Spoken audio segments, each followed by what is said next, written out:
So I just watched a brand new Baz Luhrmann film known as Elvis that stars Austin Butler and Tom Hanks in the movie. Uh, Now I do want to clarify I'm not an Elvis fan. I didn't really jam to the music. I am a big Austin Butler fan. I am a big Tom Hanks is one of my favorite. I think Tom Hanks is in my top five favorite actors of all time. I always go watch Tom Hanks movies, but I do want to clarify I'm not an Elvis fan. I've never been an Elvis fan. I I can't even remember a song from the top of my head, but I understand that Elvis made a cultural significant impact to music as a whole. I also know there's controversy behind Elvis, but we're not here to talk about that. We're here to talk about the movie itself as a whole. Now, I tend to like biopics. I have been exhausted, especially from musical biopics, where usually what musical biopics are is a singer is told he can't live up to the dream, then he lives up to the dream, first starts struggling, then eventually he starts going through a downhill, maybe drug usage, something like that, and then eventually we're reminded of the legacy. So I'm not like the biggest biopic fan for musicals, or not musicals, but for song. Like there are a couple of movies I like. I thought the Bohemian Rhapsody movie, of course, it's a movie about Queens. I think that movie was decent. I didn't think it was all that great. I did think Rami Malek did deserve his Oscar win Freddie Mercury.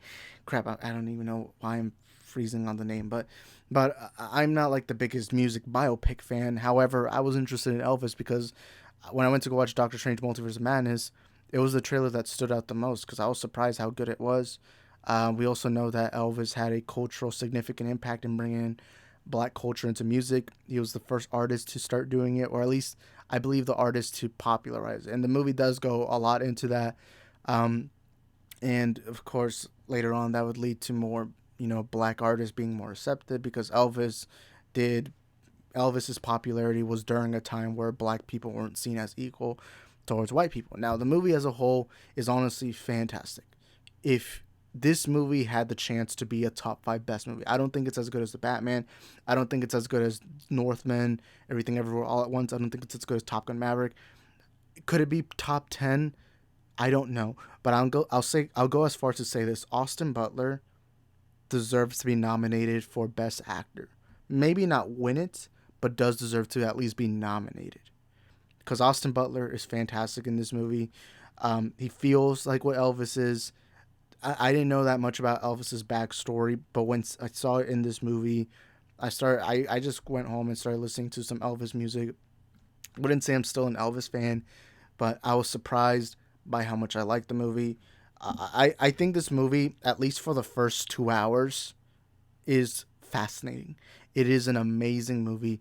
It is a phenomenal movie, and the movie also gets you into that rhythm. Like when you're in the movie, you feel like you're there, and it kind of reminds me of Straight Outta Compton, which to me is still the best, probably the best biopic of all time. Honestly, Straight Outta Compton, it sets up the characters. Easy E, Ice Cube, Dr. Dre. It sets up the characters, and then you see their motivations, you see their backstory, and then when you get to the band part, you start feeling that vibe from what NWA went through, at least during the time of their popularity. And Elvis does something similar. Although the one thing I'll give Elvis the edge on is that Elvis, when music played, it cut to scenes. It made it feel like you were there. It felt like you were experiencing what Elvis was experiencing while the music was being played. It kind of felt like that. And I also like that this movie has a strong, like, it really emphasizes on that part of Elvis of how he adopted a lot of black culture, like a lot of, what they did, and brought it into the white mainstream because nobody could have done that at that time period. And Elvis kind of brought that to them.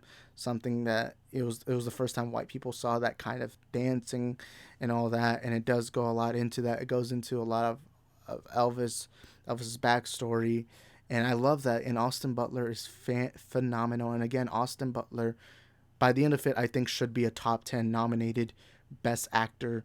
If by next year in February, March, I forgot when the Oscars are, if he's not nominated, I'm seriously gonna have some issues.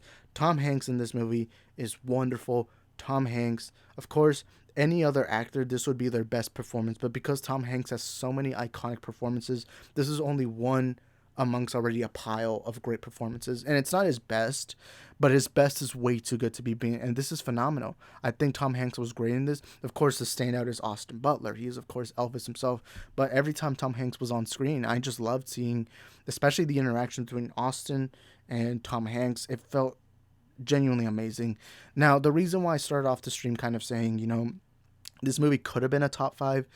My main problem with this movie, and probably the only problem I have with this movie, is this movie's way too long.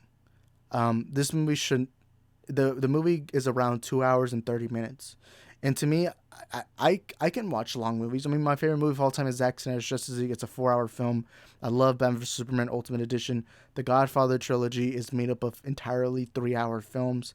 I love the Lord of the Rings extended cut, which is like 4 hours and something minutes, I think. And so I've seen movies that are long, and so I am adapted to long movies. But I'm also in the belief that if you're gonna make a long movie, you have to make every scene feel necessary. There are some movies that will either feel too short or too long. There's no necessary runtime, but there are some movies that overdo their welcome. And Elvis, the biggest problem with Elvis, and the reason why I'm not considering it as a top five best movie, is those first 2 hours are phenomenal. They're fantastic, and I would say they're almost masterpiece level.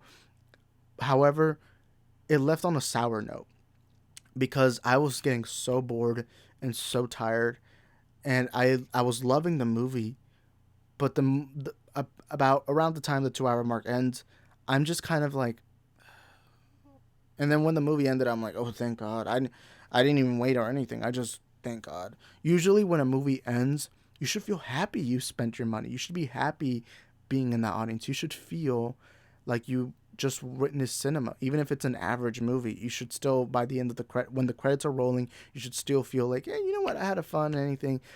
But Elvis, as fantastic and as phenomenal as it is, the biggest problem with Elvis is that ultimately it overstayed its welcome. And when the credits rolled, I was just kind of like, dude, I walked out quickly. I walked out, went to my car, and just started that car and drove off. I just couldn't fathom watching another second. And in the movie, the last thing you want to do is bore the audience. To me, it's not that the scenes were boring; it's that the scenes felt so unnecessary. It kind of felt like It felt like the editing team had so many deleted scenes, but they're like, let's stack the runtime. I don't know why. It's already at 2 hours and 30 minutes, and why would you make it that long for no reason? Felt like the movie could have cut out 30 minutes. Some movies only need 5 minutes cut out. Some movies need 10 minutes cut out, or a minute or so. 30 minutes is way too long for me to ask to cut out. If I ever go rewatch this movie, I'll leave by the 2 hour mark. I'm gonna have a timer, and I'm just gonna get out. And I'm sorry if I sound sour. It's just that the first two acts were phenomenal. The third act was decent. My problem was just that by the time you get to the end of the movie, it's kind of like the ending of, I would say, the most important part of a movie is always the first act, because you establish the characters, you establish the motivations, you establish the reason as to why this movie exists. You establish all that. The second act is meant to kind of go through it all, like what's the conflict, what's the character's motivation, everything. And then by the third, it's what's the resolution, what's the ending, what's the purpose of the story, what did the story change from point A to point B. That's usually what happens in movies. And to me, while yes, the first act is important, I do think you have to nail the third act, because the third act also solidifies, are people going to rewatch this movie? I mean, look at the Batman. I feel like genuinely the reason why the Batman didn't make $1 billion is because a lot of people didn't go rewatch it because the third act felt unnecessarily long. Although I personally love the third act, I do think there are some things in the third act that should have been deleted for the Batman. For Elvis, it's a little more of that. It felt kind of like, holy crap, we have all these deleted scenes. Let's just add them on because I guess we should. And I felt like that's the big problem with the movie. The movie's phenomenal. And this movie, I remember by the time we were around the 2 hour mark, my first thought was, this movie is a top 5 best movie of the year. It is definitely going to be nominated for an Oscar. But then when those 30 minutes came up, all I was thinking is, I can't wait to go home and sleep. And for a while, I didn't even think about making this review. I kind of just was like, I'm too tired. I'm too lazy. I'm too tired. I just want to sleep. I want to sleep. And I didn't even go into the theater exhausted. And it's the thing that it's a little frustrating that this movie, the third act of this movie, is just so boring. it always sucks when a movie's doing so good and then messes up at the end.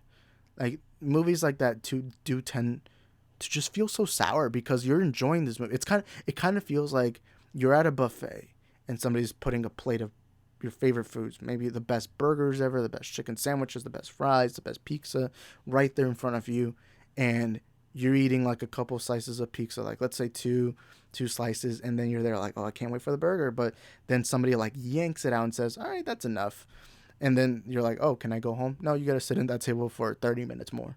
And that's kind of what it felt like to me. That's kind of what Elvis felt like. It felt like this delicious pie that was taken away from me after 2 hours, and then I was just forced to sit there without that pie. It kind of felt like that. And I hope I summed it up well. But anyways, that's my review. Overall, it's a win. Who do I recommend this movie to? If you're a big Elvis fan, you're gonna like this movie. That's the people who I recommend it to. It is PG-13. For the most part, this movie is child friendly. So if you want to take your kids, I would say there's a chance you would still be able to. But overall, the movie's fairly good. It's really good. It's really good. I don't love this movie. I love the first 2 hours, but I don't love it overall. But I'll tell you this right now: if I buy a Blu-ray or if it comes out on streaming, I am never watching those final 30 minutes because I was bored, I was tired, and I'm probably not. If I rewatch it in theaters, I'm just gonna leave when the boring part comes up. There are also parts within the 2 hours that are kind of unnecessary. It just felt like there were deleted scenes. The worst thing a movie can do besides bore you is make it feel like this scene should be deleted. No, when you're in a movie, you should be experiencing, you should be enjoying every second. You're supposed to be wanting more from a movie, or not too much more. Like Morbius, I think Morbius could have been better with 10 more minutes. But there are a couple movies that just don't do well with the runtime that they're given, and that's all right. However, you can't do that if that's 30 more minutes. It's kind of like my videos. My videos, I tend to oversimplify things to the point where they're at a long runtime. Like, for example, this review could have been done within 5-6 minutes, yet right now we're at the 12-minute mark for some reason, or 13 minutes, I mean, because, I'm not particularly very good at just laying down the groundworks at a short amount of time. And I'm doing what Elvis did. It overstayed its welcome. But overall, it's a win. It's enjoyable. If you're an Elvis fan, you're definitely going to love it.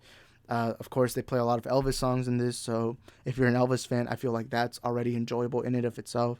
Again, this review is based off someone who's not an Elvis fan. As you can tell, I'm relatively young. I didn't grow up with Elvis. Not even my parents are Elvis fans, so I can't tell you anything. However, it was nice knowing the story of this, pop culture phenomenon. I didn't know there was this much backstory to Elvis Presley. I actually had no idea. All I thought my entire life was this Johnny Bravo kind of hair gelled guy who has nice dance moves and has funny clothes. That's kind of what I just assumed my entire life. I know there's also controversies. They don't really go into some of the, I'm not going to say what this controversy is, but there's a specific controversy. Now, I don't know how true it is because I didn't do my research. They don't go through that one. And usually that's every movie, every movie, biopic, everything. They'll hide things because, of course, you don't really, a movie's supposed to be about that character and their story, and having something that negative probably doesn't flow right with the story. Like, for example, in Bohemian Rhapsody, they kind of changed how queens became queens. Like, they didn't go realistic. But, and also, let me answer that one question. A lot of people are going to ask, is Elvis accurate to the story of Elvis? I would say I can't answer that because I don't know what Elvis's real story. I did search up a little bit, and it seems like they went accurate with a couple of things. However, they don't address some of the controversies, so I think it's understandable. But yeah, anyways, that's going to be it for my review. If you have seen Elvis, please let me know in the comment sections what you think. Did you like this review? Did you not? And are you going to go watch Elvis because of my review? Whatever it is, please let us know in the comment sections down below, and I'll see you guys next time. Peace.